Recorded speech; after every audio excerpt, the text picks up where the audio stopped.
Muy buenas tardes, bienvenidos a esta edición estelar de Extra Noticias. Muchísimas gracias por su compañía, también a quienes a partir de este momento nos acompañan por los 92.3 FM de Extra Radio y a través de nuestras redes sociales, Facebook y TikTok.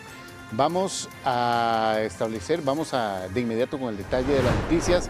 Vamos a tener información desde la Asamblea Legislativa con Rolando Rivera. Ya comienza la recta final hacia el 1 de mayo, las negociaciones de quienes ocuparán los puestos en el directorio de la Asamblea Legislativa. También tendremos información con Cristian Fallas desde Grecia.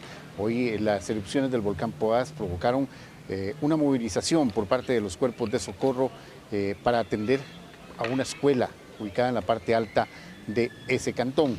Más adelante volveremos con ellos.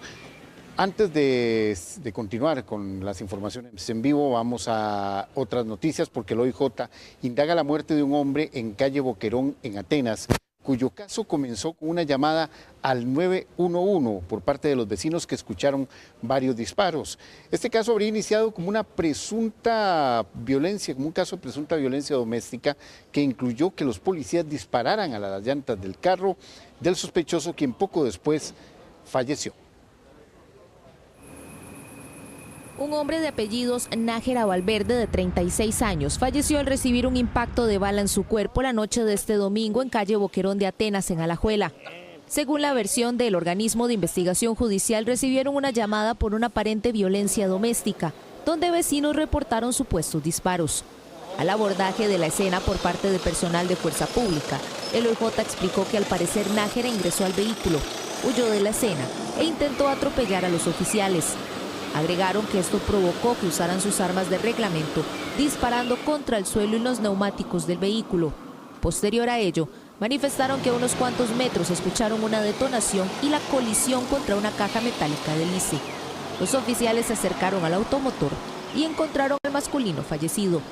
Por su parte, los judiciales localizaron 2 indicios balísticos, así como el arma de fuego dentro del vehículo. Sí, a lo que entiendo y a lo que vi yo, estaban las ventanas cerradas y el carro con orificios de bala y a lo que dice la gente, se supone que el muchacho no tenía ninguna arma en el carro, pero eso solo los policías lo saben.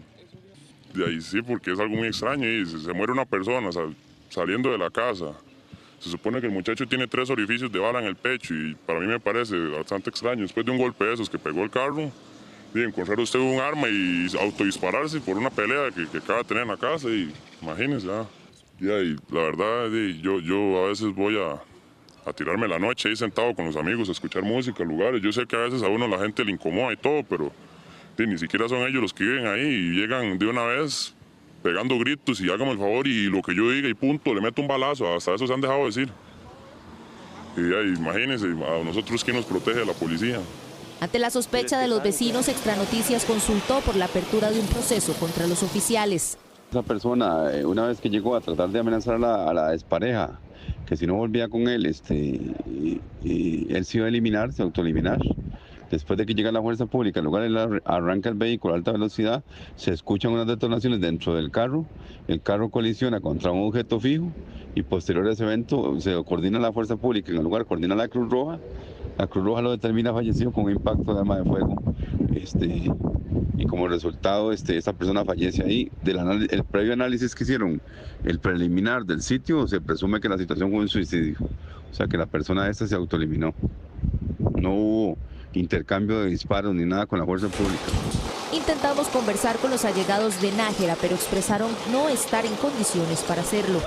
Cuando una relación entre 2 personas se termina, me parece que hay situaciones que podrían mediar para que una u otra persona no reconozca que esa situación ha terminado. Generalmente se trata de personas con un bajo nivel de control en sus emociones, en las situaciones que mediaron también. El sociólogo agregó que el manejo de la frustración, ira y reconocimiento son importantes en estas situaciones. Y presentar la denuncia ante el OIJ permitió a una familia tener de regreso de nuevo a uno de sus integrantes luego de afrontar un secuestro extorsivo. Un joven de 31 años salió de su casa en la zona de Los Santos cuando se vio obligado a detenerse debido a unos obstáculos, lo cual lo puso en desventaja ante sus secuestradores. Ante la llamada con la solicitud de un aproximado de 10 millones de colones por la liberación de su hermano, un hombre interpuso la denuncia en el organismo de investigación judicial. Esto permitió la captura de 3 nicaragüenses de 34, 37 y 43 años, sospechosos de este secuestro extorsivo, quienes estaban escondidos con su víctima, un joven de 31 años de apellido Fallas, en la legua de Acerrí, luego que obstaculizaran el camino en San Francisco de San Pablo de León Cortés, cuando manejaba hacia su centro de estudios en San José. Abordarlo, amenazarlo con arma de fuego e internarlo en una zona montañosa por 2 días. Teníamos unidades apostadas allí de vigilancia y en un momento dado que los perpetradores intentan trasladar a la víctima o a la persona rehén de un lado a otro en un carro en movimiento, pues se da la interdicción en ese momento y fue una situación bastante trepidante debido a que al sujeto en algún momento pues lo llevaban encañonado, entonces tuvimos que actuar. El 27 de junio de 1975, el organismo de investigación judicial trabajó el secuestro de Yorleni Omira, de 9 años, quien salió de su casa hacia la Escuela México en Barrio Aranjuez. Cuando desconocidos la interceptaron, ingresaron a un carro para llevarla a una casa cerca del estadio Eladio Rosabal Cordero en Heredia. Los sujetos solicitaron 3 millones de colones para su rescate, logrando mantenerla 3 días en cautiverio.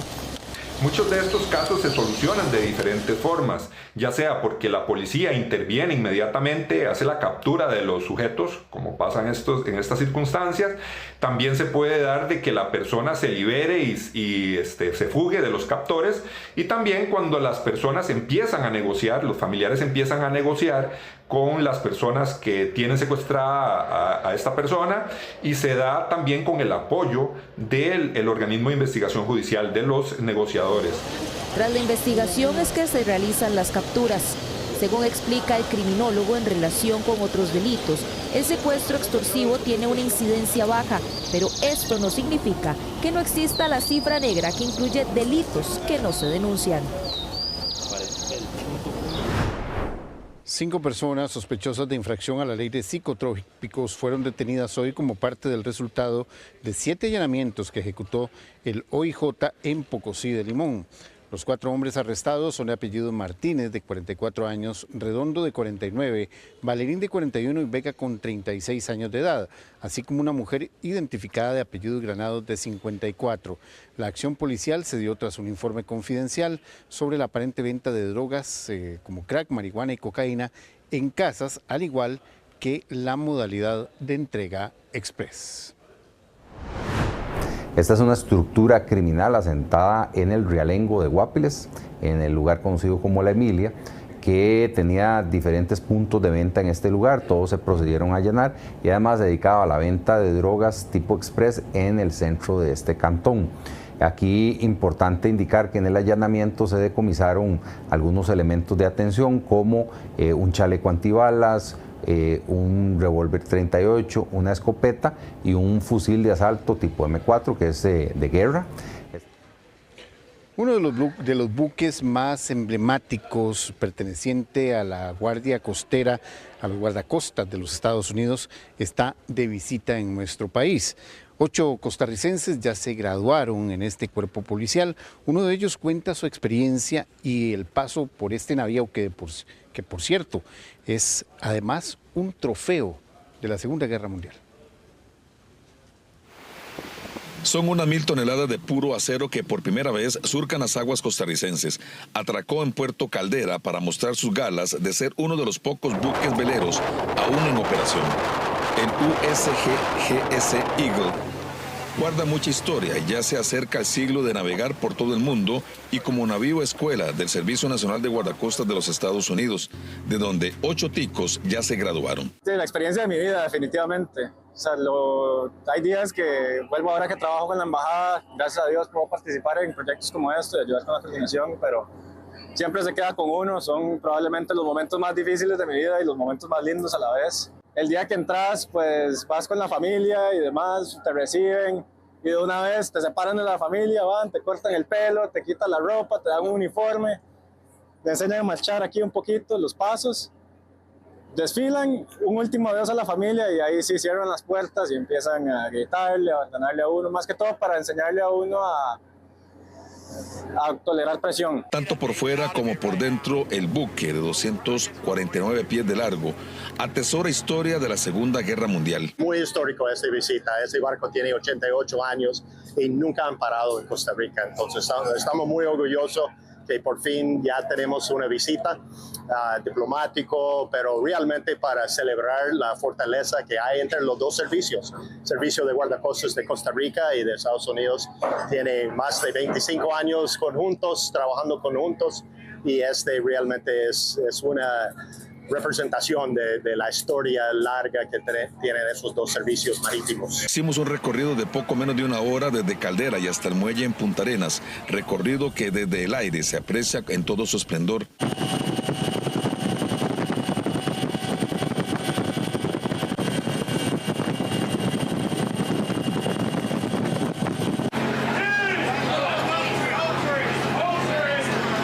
Representa para nosotros como institución y como ciudadanos costarricenses un enorme orgullo. Este tipo de actividades vienen a fortalecer precisamente los lazos de amistad, de apoyo y colaboración internacional que ha dado históricamente y las mantiene el gobierno de los Estados Unidos para Costa Rica y específicamente al Servicio Nacional de Guardacostas y al Servicio de Seguridad Ciudadana. El guardacostas de los Estados Unidos cuenta con otro barco similar llamado el Constitution, pero su función no es navegar, sino más bien para ejercicios de buceo para los futuros oficiales. Dos mujeres agredieron a un adulto mayor en los Cuadros de Guadalupe. Con un cuchillo, una de ellas cortó al hombre en sus manos y parte de su espalda. Las mujeres son jóvenes de entre los 23 y los 27 años.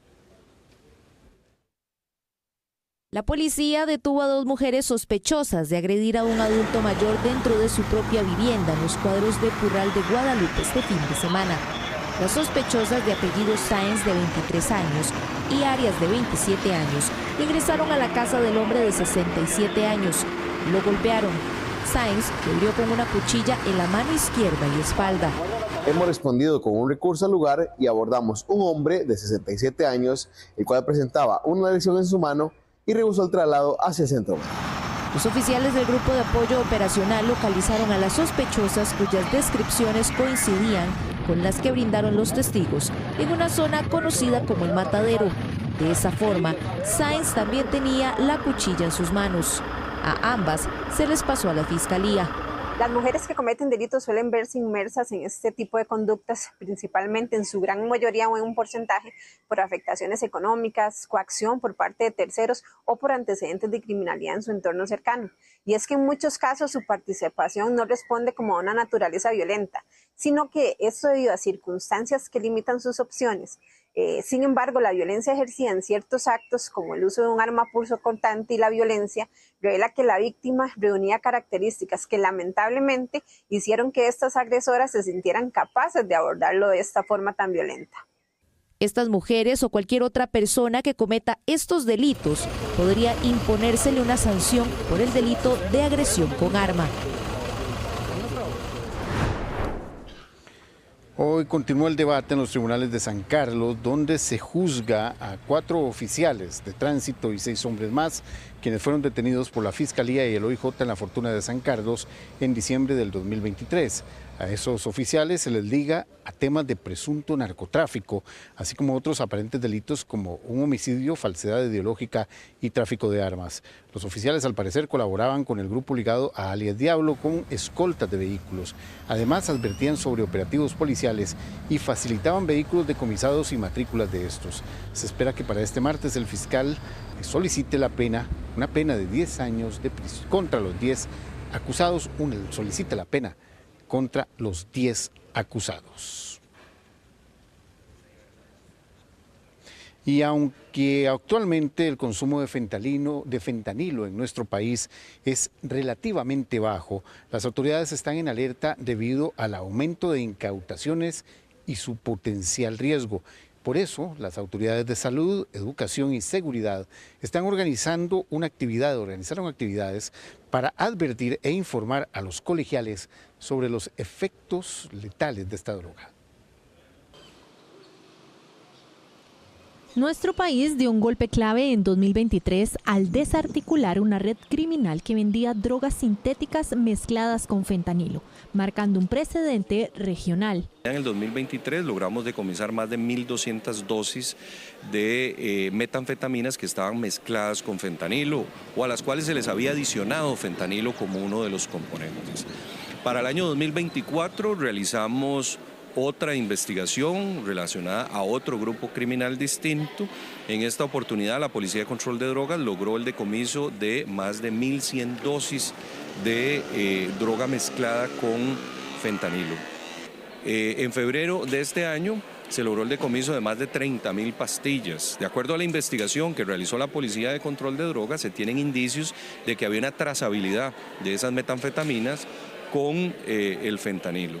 Según la encuesta nacional de sustancias psicoactivas, en 2022 aproximadamente 2.800 personas han utilizado fentanilo alguna vez en su vida. Se utiliza legalmente justamente para la sedación, para poder manejar el dolor, y se tiene registrado en 2 presentaciones, lo que es el parche y lo que es, digamos, las ampollas para poder inducir a sedación en anestesia. Eso es lo que se tiene registrado. Nuevamente y desafortunadamente se han incautado grandes cargamentos en los cuales se han encontrado pastillas de colores y formas muy particulares con fentanilo, y esto ya es una alarma. En el Liceo Edgar Cervantes de Atillo, los jerarcas de salud, educación y seguridad advirtieron a más de 300 estudiantes sobre los efectos letales del fentanilo. Estamos claros que el consumo en nuestro país no es un consumo directo de fentanilo. Las organizaciones no están ofreciendo el fentanilo como un producto terminado, sino que lo que están haciendo es combinarlo con otras sustancias para potenciar los efectos y generar mayor dependencia. Este esfuerzo interinstitucional busca reforzar la prevención ante una sustancia que puede presentarse en polvo, gotas, tabletas o dulces y cuya sola dosis podría ser mortal.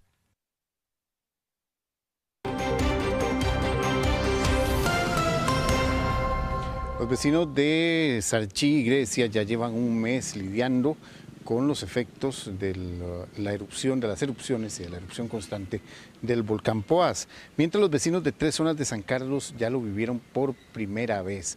Incluso se tuvo que atender a unos escolares en la parte alta de Grecia.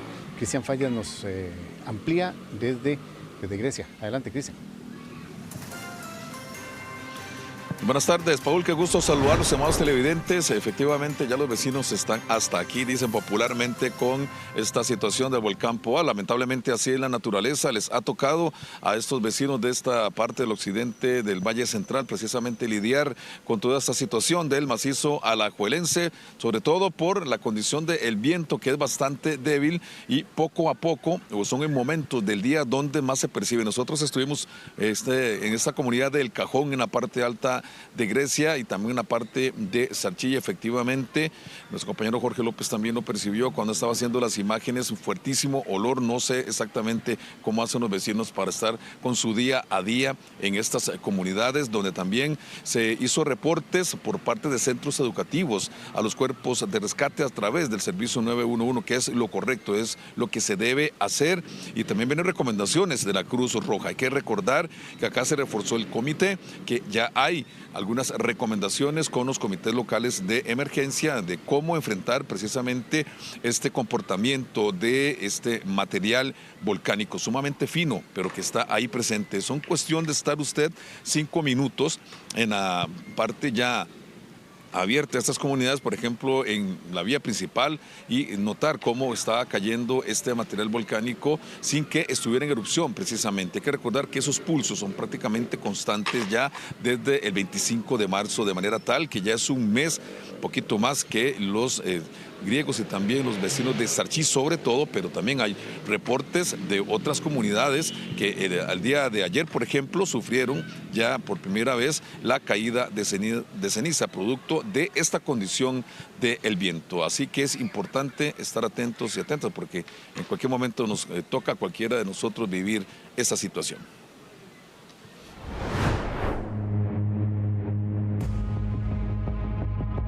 Cerca San Bosco, estaba lavando el carro y vea cómo está. Bueno, hasta aquí a Ciudad Quesada nos está llegando la ceniza. Ya como está este otro carro. Así encontramos a don Norman Espinosa en Cajón Arriba de Grecia. Sus 2 reses le significa una entrada extra. De una obtiene leche y de la otra crías. Desde hace días tuvo que trasladarla cerca de su casa por la afectación de la ceniza que les molesta desde hace un mes. Estoy cuidando, son 2 terneras y las tenía en el porcero, en el bajo, pero las trae para acá y las estoy cuidando con paca y palote, y ese que tengo ahí palote. Ellas andan en el porcero, en un porcerillo corto, pero pasa más comiendo que comiendo pasto, comiendo palote, paca y alimento. Funcionarios de SENASA visitan a las comunidades más afectadas. Bueno, aquí sinceramente casi no veo nadie así con mascarillas, que es el deber de verdad, sí, por lo mismo. Porque hace unos días atrás se vino como esa erupción, pero como que se sentía así, como granillos, así, sí. Pero digamos hoy ha estado así como muy, ¿cómo le explico?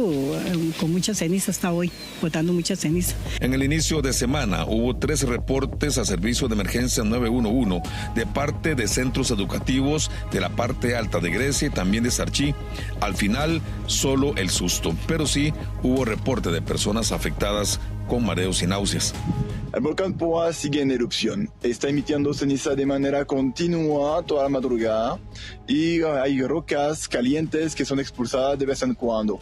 Podemos ver de noche estas rocas visibles porque son calientes y que la cámara infrarroja lo puede percibir. El día de hoy la Cruz Roja costarricense ha recibido varios incidentes relacionados específicamente a temas de ceniza y a lo que los usuarios han reportado como un intenso olor a gas o azufre. De estos incidentes, 3 se han presentado en centros educativos, propiamente en Grecia y en Sarchí. A la llegada de los equipos de la Cruz Roja, se ha hecho la valoración del personal docente y de la población estudiantil, los cuales reportan que durante el tiempo que estuvieron expuestos a este intenso olor, presentaron síntomas como irritación en la garganta, irritación en los ojos, mareos y náuseas. Sin embargo, ninguna de las personas requirió ser valorada, puesto que la calidad del aire había mejorado y ya se sentían mejor. Este domingo la ceniza del Poás alcanzó por primera vez comunidades sancarleñas como Pital, Ciudad Quesada y Aguasarcas.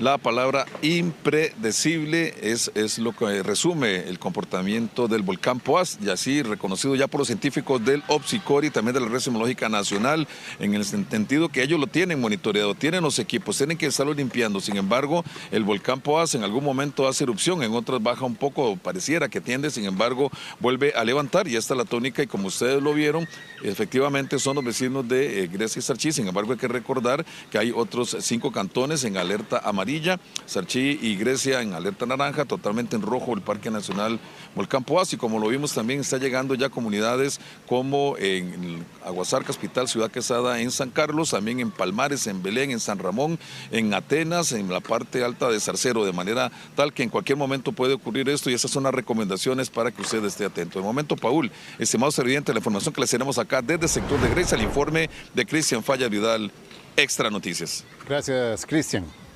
Vamos con otros temas, porque el Servicio de Salud Animal, el SENASA, prohibió la extracción y venta de varios productos marinos debido a la marea roja.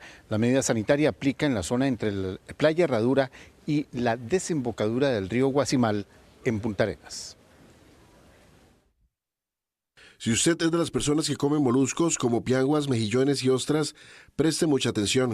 No consumirlos es la última recomendación emitida por la Comisión para la Vigilancia Epidemiológica. Actualmente se ordenó una medida sanitaria preventiva que prohíbe la extracción y comercialización de los moluscos bivalvos, como piangua, mejillón, almeja, ostras, entre otros, provenientes de la zona costera comprendida entre Playa Herradura y la desembocadura del río Guasimal. Ha procedido a emitir una orden prohibiendo la extracción y comercialización de moluscos bivalvos. Esta medida aplica para las áreas comprendidas entre Playa Herradura y la desembocadura del río Guasimal. Esto es debido a que se ha detectado toxinas en la carne de estos moluscos. Recordemos que los moluscos involucran una cantidad importante de conchas como pianguas, mejillones, etc. Según el Servicio Nacional de Salud Animal SENASA, consumir esos productos contaminados puede causar problemas graves como vómitos, mareos o incluso muerte. Por eso se le pide a los pescadores que no lo recojan y a los negocios como pescaderías y restaurantes que revisen el origen de los mariscos que venden. Es importante que los dueños de establecimientos donde se venden este tipo de productos garanticen que los mismos no provengan de las zonas afectadas. Asimismo, el SENASA informa que esta medida se mantendrá hasta obtener resultados con ausencia de la toxina en la carne de los moluscos. De igual manera, les informamos que estaremos analizando y valorando zonas aledañas para, en caso de ser necesario, extender la prohibición a otras zonas. Esta medida sanitaria aplica en la zona costera comprendida entre Playa Herradura, en Garavito, y la desembocadura del río Guasimal en Punta Arenas. La restricción se extenderá hasta que los resultados de los análisis realizados por los laboratorios confirmen la ausencia total de las toxinas marinas en estos productos.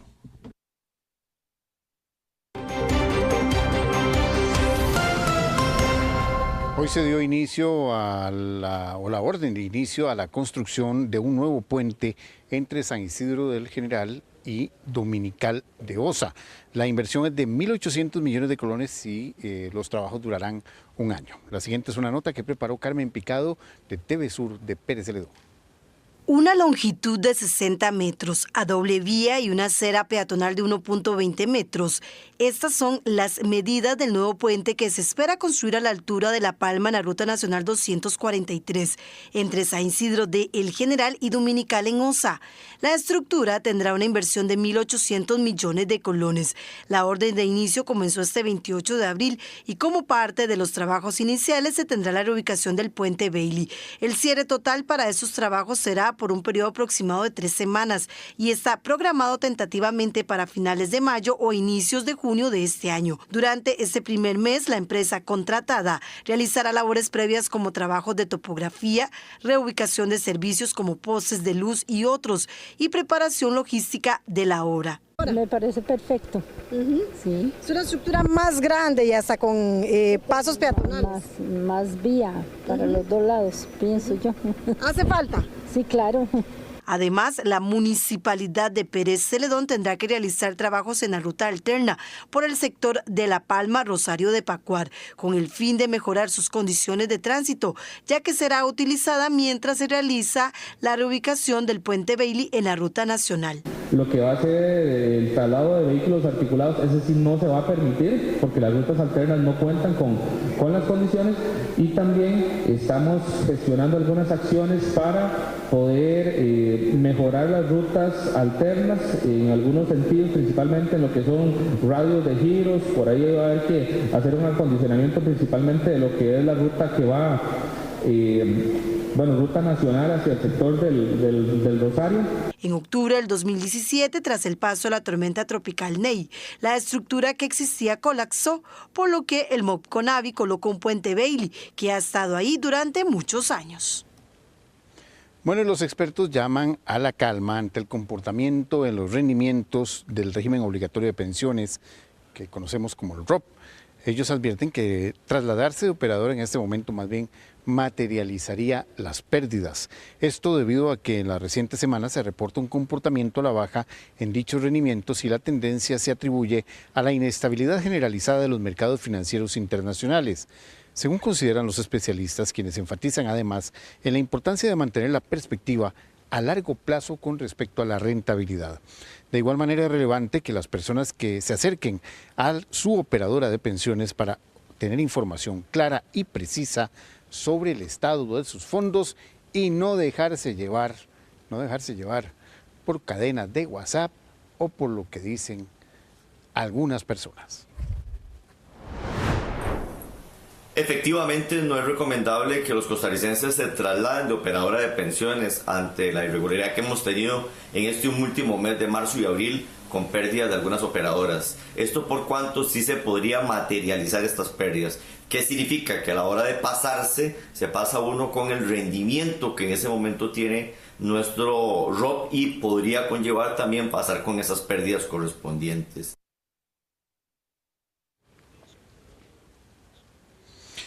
En nuestro país, en el año 2023, se reportaron más de 120.000 accidentes laborales por caídas, como una de las principales causas.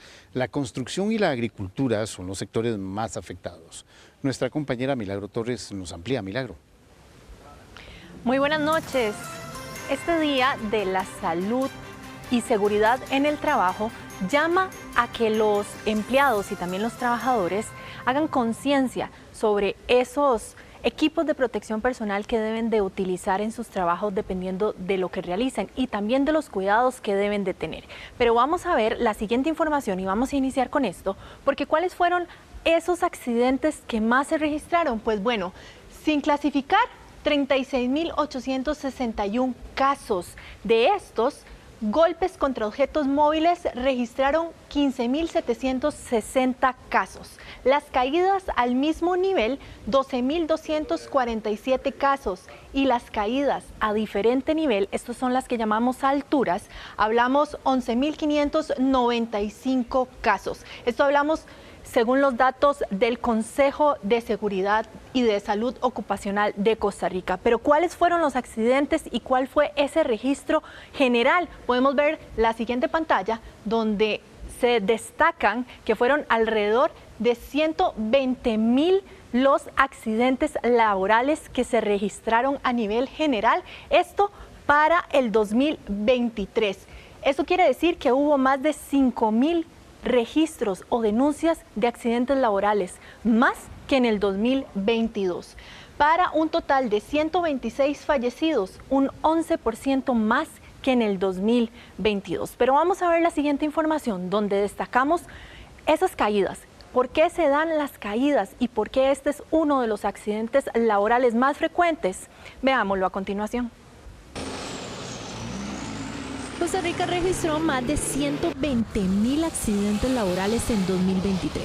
Esto según las estadísticas del Consejo de Salud Ocupacional, un aumento de 5.000 casos respecto al 2022. Las caídas en trabajos de altura siguen siendo una de las principales causas de lesiones graves y mortales. Seguimos teniendo un gran problema y aquí en país es las caídas, sea a mismo nivel o a distinto nivel. Entonces, en sectores como construcción o sectores industriales donde se hacen muchísimos trabajos en altura, mucha gente cree que nada más es simplemente llegar, subirse una escalera, subirse un elevador hidráulico, llegar y subirse un techo y nada más, y no toman medidas de seguridad. No toman la responsabilidad que lleva eso. Y más o menos para el 2023 hubo una incidencia de casi que el 20% de todos los accidentes laborales ocurrieron de caídas. Entre las formas más frecuentes de accidentes destacan las caídas a distinto nivel, con 11.595 casos reportados, y las caídas al mismo nivel, con 12.247 incidentes, siendo la construcción y la agricultura los sectores más afectados por este tipo de riesgos. El ABCD, bueno, consiste en un arnés, en una línea de vía, en un punto de anclaje. Le preguntamos para qué tipo de trabajos, si va a ocupar de 3 argollas, de 4 argollas, de 5 argollas, trabajos de rescate. Tenemos equipos especializados también, ¿verdad? Tenemos kit de rescate, que es algo de las prácticas que hoy en día pues Mucha gente lo hace, pero no lo pone en práctica. Este 28 de abril se conmemora el Día Mundial de la Seguridad y Salud en el Trabajo y tiene como objetivo prevenir enfermedades y accidentes laborales. ¿Cuál es la frecuencia con que la Cruz Roja atiende caídas o precipitaciones? Vamos a verlo a continuación. Además de cuáles son esas recomendaciones. ¿Qué pasa si un compañero de trabajo se cae? ¿Cómo atenderlo? Vamos a verlo. Actualmente la incidencia es bastante alta. Un promedio de estas llamadas pueden ser unos 5 a 7 reportes por semana o caídas en el trabajo, dependiendo y de la altura, ¿verdad? Porque a veces hay caídas de su propia altura o de más de 2 metros de alto. Entonces, sí, la incidencia es bastante alta, pero de diferentes alturas. Las recomendaciones que podemos dar en caso de que tengan un accidente laboral va a depender mucho de la altura en la que caigan, pero las principales son: si tienes una emergencia, lo primero que tienes que hacer es llamar al 911. Después, no mueva a la persona de donde cayó, ¿verdad? Para que no le provoquemos ninguna otra lesión. Tratemos de estabilizarla y movilizarla en la escena para que no sufra ninguna otra lesiones ahí.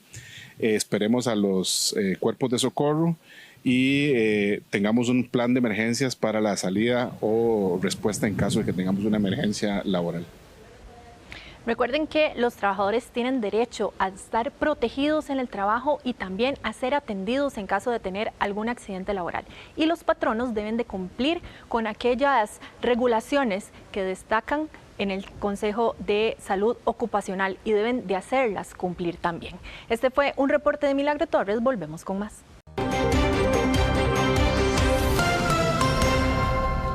Vamos con Rolando Rivera hasta la Asamblea Legislativa. Estamos a muy pocos días ya de la elección del nuevo directorio legislativo el próximo jueves 1 de mayo. Si bien es cierto, hay una negociación avanzada para que el diputado Rodrigo Arias vuelva a ocupar por 4ª vez consecutiva la presidencia, ya hoy el diputado oficialista Manuel Morales presentó su intención de enfrentarse al diputado Arias. Vamos con Rolando Rivera hasta allá, hasta el Congreso. Correcto, Paul, como usted lo decía, hoy el diputado oficialista Manuel Morales dispuso varios de su tiempo dentro del plenario, incluso también su control político, para justificar la necesidad y por qué también postula su nombre para aspirar a la presidencia de la Asamblea Legislativa. Estuvo compartiendo, como decimos, durante el plenario algunos minutos con algunos de sus compañeros diputados, entregó la carta en donde manifiesta su interés de luchar por estar dentro de ese directorio legislativo como presidente de la Asamblea. Y bueno, vamos a conocer específicamente cuáles fueron las reacciones que obtuvo el legislador, tomando en cuenta que argumenta también que el señor Rodrigo Arias dispuso de algunos minutos para establecer negociaciones de 1 a 1 con los diputados que también estarían brindándole su apoyo. Es una cuenta bastante cerrada la que se tiene de momento porque, bueno, pues el panorama se ve difícil para el diputado oficialista, pero no pierde las esperanzas. Vamos a ver la siguiente información. Así pasó parte de su tiempo en el plenario legislativo el diputado Manuel Morales este lunes. El legislador compartió de manera oficial su intención de proponer su nombre como presidente de la Asamblea Legislativa con esta carta. De mi discurso y lo que he querido hacer, a diferencia de esa política vieja, es no estoy ofreciendo ni puestos, ni votos, ni presidencias, como sí lo está haciendo Rodrigo Arias en este momento, inclusive que ahorita está presidiendo doña Rosalía, porque don Rodrigo Arias anda pues cazando votos. He conversado con las fracciones sobre mi postulación y hacer efectivo ese cambio que todas las fracciones solicitamos. Pese a esto, su panorama es complicado. Rodrigo Arias cuenta con al menos 25 votos, 17 de su fracción y 8 del PUSC, y requiere de 29 votos para quedar electo. Pero además, la diputada independiente Cintia Córdoba considera apoyar al actual presidente de la Asamblea. Definitivamente yo por don Manuel jamás votaría. Yo le estoy dando mi apoyo a don Rodrigo Arias Es una persona que ya ha tenido experiencia bastante durante todo este periodo legislativo por un asunto país. Me hubiera encantado que fuera una mujer, pero sabemos que no tendría los votos una mujer. Entonces, pensando en Costa Rica y pensando en lo que le conviene a los costarricenses, pues lo que le conviene es que no esté ¿cómo se llama? La fracción de gobierno en el directorio. Con respecto al Frente Amplio, su jefe de fracción sigue esperando a que surja el nombre de una mujer y apoyaría a Manuel Morales solo en caso de una segunda ronda. Hoy el apoyo básicamente de Manuel Morales es de su fracción únicamente. Bueno, a hoy solo está Rosalía, pero apenas estamos lunes y eso se decide el jueves. Entonces nosotros seguiremos esforzando para que una mujer presida el plenario. Bueno, no estoy diciendo que preferiríamos a Manuel, estoy diciendo que estaríamos en la disposición de analizar ese nombre para apuntar con nuestros votos. En Nueva República mantienen el apoyo a doña Rosalía Brown. Bien, y es que para tenerlo más claro vamos a apoyarnos de manera gráfica también con esta información que vamos a ver en pantalla, y es que al día de hoy nada está escrito en piedra, pero son prácticamente las expectativas y este panorama que hablamos de cara a lo que serán las votaciones del próximo 1 de mayo en la Asamblea Legislativa para elegir el directorio legislativo. Y es que, bueno, pues de momento la fracción del Partido Liberación Nacional estaría apoyando con un total de 17 votos al señor Rodrigo Arias. Ahí tenemos que descartar de momento la participación de Gilbert Jiménez, quien ha dicho que pues no tiene intención de votar por Rodrigo Arias, pero las cosas podrían cambiar el próximo jueves. Y también de la misma forma está la posición que ha tomado Carolina Delgado, quien de momento todavía no confirma su apoyo a Rodrigo Arias. Por parte del Partido Unidad Social Cristiana son 8 votos los que suma el diputado Rodrigo Arias para la continuidad como presidente de la Asamblea Legislativa. Esto sumaría 25 votos en total. Ahí es Vanessa Castro, la integrante del Partido Unidad Social Cristiana, quien todavía no da una posición en firme. Hoy de hecho la vimos hablando con el diputado Ariel Robles también. Y bueno, estos 25 votos se estarían enfrentando a la posibilidad de que, bueno, ahora vamos a verlo en la siguiente pantalla, en donde aparece hoy la postulación del diputado oficialista Manuel Morales, quien cuenta con 8 votos de su fracción. La fracción oficialista, Luz María Alpizar, es quien obviamente de momento no manifiesta una intención de voto por Manuel Morales, y aquí es donde el panorama comienza a cambiar, tomando en cuenta que el Frente Amplio, liderado en ese momento por su jefe de fracción, Antonio Ortega, manifestó que de haber una segunda ronda estarían analizando la posibilidad de apoyar a Manuel Morales, eso tomando en cuenta que siguen con la idea de que surja todavía durante estas 72 horas prácticamente el nombre de alguna mujer para poder impulsarla para la presidencia de la Asamblea Legislativa, y es por eso que el Frente Amplio dice que apoyaría eventualmente a Manuel Morales, el diputado oficialista, si hay una segunda ronda. Sin embargo, también aquí hay que tomar en cuenta los 3 votos del Partido Liberal Progresista, liderado por Eli Feinsan, quien, bueno, pues también ha estado en negociaciones de la misma forma que Nueva República, que, bueno, de momento es la otra precandidata también, doña Rosalía Brown, que aparece dentro de esas posibles personas que aspiren a la presidencia de la Asamblea Legislativa, pero también el bloque independiente tiene aspectos interesantes, incluso con la salida de Cintia Córdoba, que tomó la decisión de apartarse un poco de las diputadas independientes. Hoy decía que va a brindar el apoyo a Rodrigo Arias con la intención de no darle más fuerza al Poder Ejecutivo tomando el poder dentro de la Asamblea Legislativa, pero habría que esperar también las decisiones de las diputadas independientes, tomando en cuenta que, como ya ustedes lo conocen, son necesarios 29 votos para la elección del presidente de la Asamblea Legislativa en caso de que estén los 57 legisladores el próximo 1 de mayo, jueves 1 de mayo, acá en la Asamblea Legislativa para elegir ese directorio. Son necesarios, como les decimos, aquí ustedes lo van a ver también, 29 votos para la elección del presidente de la Asamblea Legislativa. Ese es el panorama que tiene el diputado Manuel Morales de estarse enfrentando a Rodrigo Arias el próximo jueves. Es un panorama, diríamos que complicado en cuanto a cómo se ven las cifras el día de hoy, pero él mismo también nos decía que, bueno, pues ha estado conversando con algunos de sus compañeros y que podría existir algunos roces internos dentro del Partido Unidad Social Cristiana por el tema también de las postulaciones para el directorio, y que esto estaría tratando de negociar para tal vez poder robar a algunos diputados y algunos votos que de momento estarían apoyando a Rodrigo Arias. Así que, bueno, pues esa es la información que tenemos sobre estas votaciones del 1 de mayo con respecto a lo que son estas dos postulaciones fuertes, la del diputado Rodrigo Arias y también Manuel Morales.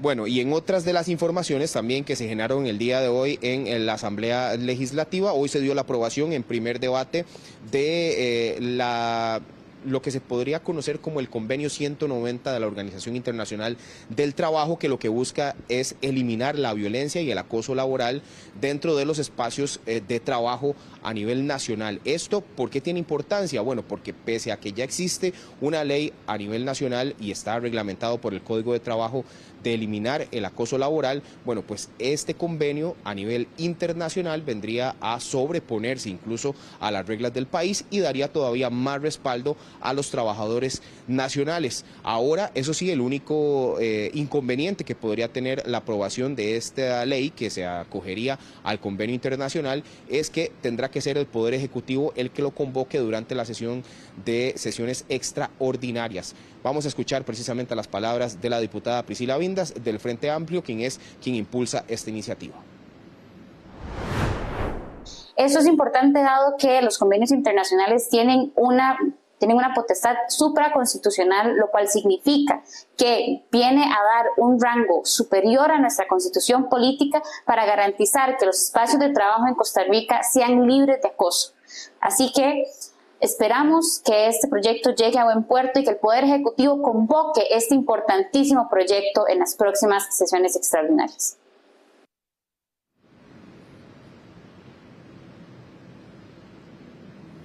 Bueno, ese es el panorama que se vislumbra para el próximo jueves, en donde vamos a estar presentes y le vamos a llevar la mejor información a través de Extra Noticias. Paul, usted continúa con más información. Gracias, Rolando.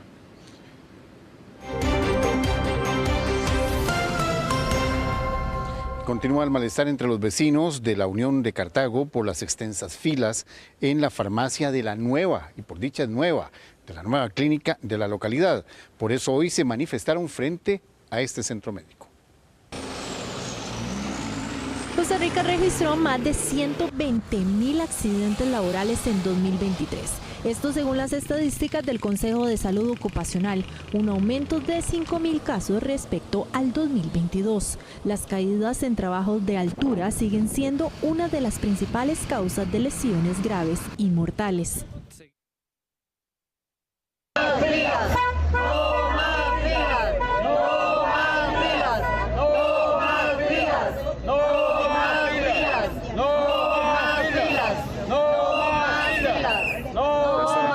Así fue como un grupo de vecinos de la Unión de Cartago se manifestó este lunes frente a la nueva clínica del cantón. Estas filas en farmacia son el dolor de cabeza de ellos. Vean qué injusticia. Personas que tienen que hacer una fila 10 horas e inclusive adultos mayores, pero todo lo hacen con maldad, porque hoy lo que hicieron para que los medios vinieran y vieran que no había fila, dividieron la fila. De 5 horas para activar un medicamento y 6 horas para retirarlo. Y también le dicen que venga la semana entrante. Yo no he hecho culpa al personal, ellos hacen todo lo posible. Pero gerencia médica, la gente que le corresponde. Un aspecto en que enfatizan los pacientes es que, aunque la clínica es nueva, el problema es añejo. El problema que hemos tenido aquí en el Cantón de la Unión no es de ahora. El problema viene de hace 3 años para atrás. Yo el miércoles estuve aquí desde las 6:30 de la mañana hasta la 1:30 de la tarde. Cuando llegué yo había activado mi receta desde el 10 de abril por el EDUS. ¿Qué puede hacer un paciente si se considera mal atendido? La primera es interponer una queja en la Contraloría de Servicios del Centro Médico, otra ante la Presidencia Ejecutiva de la Caja, planteando la disconformidad por el retraso que en apariencia y según lo que estuve investigando por otras fuentes, aparentemente obedece o a un faltante de personal o a una negligencia en el personal que ya se encuentra. La directora médica de esta clínica, Olga Álvarez de Santi, dijo el jueves pasado que la clínica está en proceso de transición operativa tras el traslado a las nuevas instalaciones, sumado a aspectos como la pronta apertura de Levi's y una elevada afluencia de usuarios tras Semana Santa. Agregó que hay 16 funcionarios en farmacia, pero se requieren al menos 31. Implementaron 3 acciones para mejorar la situación: refuerzo temporal con farmacéuticos de otros puntos, autorización de jornadas extraordinarias y monitoreo diario.